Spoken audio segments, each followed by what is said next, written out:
Alright, so today we're in the back seat of the 4Runner. As you guys can see, this was a mom car with heavily kids. It's rear-wheel drive, so it makes sense that it's a mom car. So basically what I did was I sprayed some glass cleaner and, you know, pretty decent amount. Don't want to ruin the tint. And we're just gonna, well, these are kind of angled, but as you guys can see, it still comes off. The glass is a little bit angled, so it doesn't work as well as like a flat glass, but as you guys can see, it still works and it's not ruining the tint, which is always nice. So yeah, this little cat sticker gone.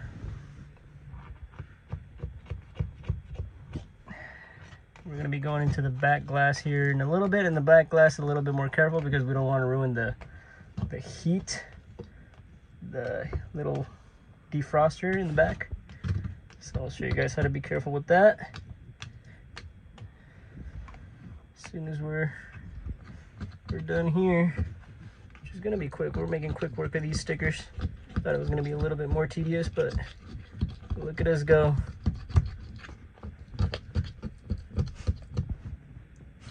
This basically, if you guys are slow or short on whatchamacallit, glass cleaner, spray some more, because it's basically like squeegeeing it off as you go, and then that'll cause it to scratch the glass, and that's what we don't want, is to not scratch the glass.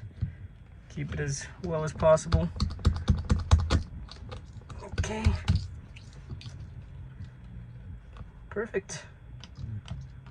Now the rest is just on there, all dangling. So I'm gonna go in the front, get rid of that residue, and then the back, I think there's only a couple stickers, and those are on the outside, so never mind. We don't have to worry about the little defroster, which is nice. Okay, so yeah, just that one and the ones on the outside, and I'll show you guys the outside. It works the same for the outside of like metal of the car and the glass. You know, a lot of people should know this by now, but you know, just in case, put it up on my channel. Okay, never mind. They are on the inside of the car. So what we're gonna do is we're gonna just spray a heavy amount as well. And we're gonna be careful around the little things, just to not get super close to them. So what you want to do is just wedge it in just enough, but don't get anywhere near the actual little heaters. Then what we can do is now peel it away as carefully as we can, just to leave only like a light bit of residue to clean up later, because it's easier to take off the residue than it is the actual sticker part of it. And you want to just kind of go as close as you can to the thing without actually hitting it.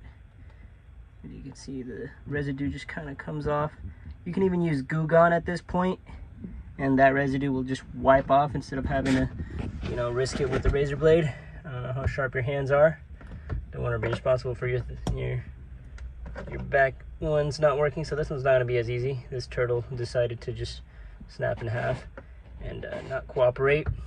So we're just going to be careful right here. That one came off pretty easily.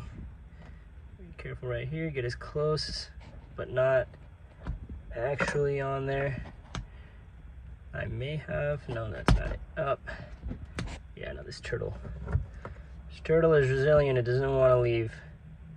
So I have to get as close as possible, and even then it is a troublesome piece, but you guys get the idea. Get as close as possible.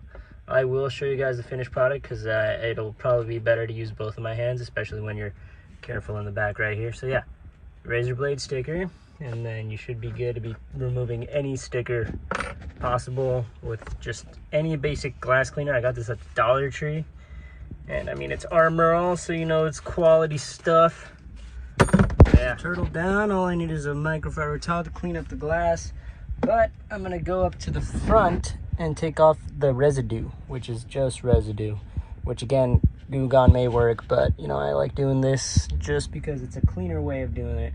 So in the front now, as you guys can see, that used to be a sticker, probably from an oil change. I do my own oil changes, so don't really need that. I do like the carbon fiber touch texture right there on the speedometer, odometer. And just like that. Like I said, and if it's not going as smoothly as you'd like, you can always spray more. And you guys can see it just comes right off. Everything onto the razor blade. You can wipe it pretty much anywhere. And then that's pretty much all she wrote. I think that's all of the stickers. I swear there was more, but I mean, that side turned out pretty good. This side didn't have anything. Luckily, there's no stickers on the car itself because bumper stickers are a pain. Similar method, it's just more pain because it's very, very curved. Kind of like I was saying, this glass is curved. That glass in the back is kind of curved. If it's a straight piece of glass, the easiest thing in the world. Curved, you can still do it. It's a little less, you know, I could probably get caught on something, but you know, it's still doable. So yeah, that's it. I'm just gonna wipe this down with a microfiber towel, and then that's pretty much done. I thought this was gonna take a lot longer of the video. You guys want to see anything? Like I said, you guys want to see the TL. You guys want to see the RDX. You want to see the other TSX. You want to see the TSX. Just let me know what you guys want to see, because I want to know what you guys want to see. I'm pretty sure the BMW got sold. I was gonna make a video of it today, but it's not here. So I'm assuming the guy who said he was gonna buy it yesterday actually came through and bought it. But yeah, I mean, a video on how to flip cars. This thing, I got it as a gift. But you know, you can find yourself a $1, $2, $3, even $500 cars. Not $100 cars, but I'm saying, like, well, you probably can. $1,000, $2,000, $3,000 cars. In some cases, $500 cars. Just a car that you think you can fix with little to no money. Maybe a $200, $300 fix. Maybe even less, maybe a $50 fix. But you know, whatever you think the issue may be with the car, this one, no issues. Just a little bit of a cleanup needed to do, paint, you know. But yeah, just if you guys want to see that, I know I've been saying that, but it doesn't seem like a lot of people are interested in how to flip cars, but it is a really good business, so just let me know. I mean, we got a surplus of cars because of flipping cars, so yeah, that's it for the video. Thank you guys for watching.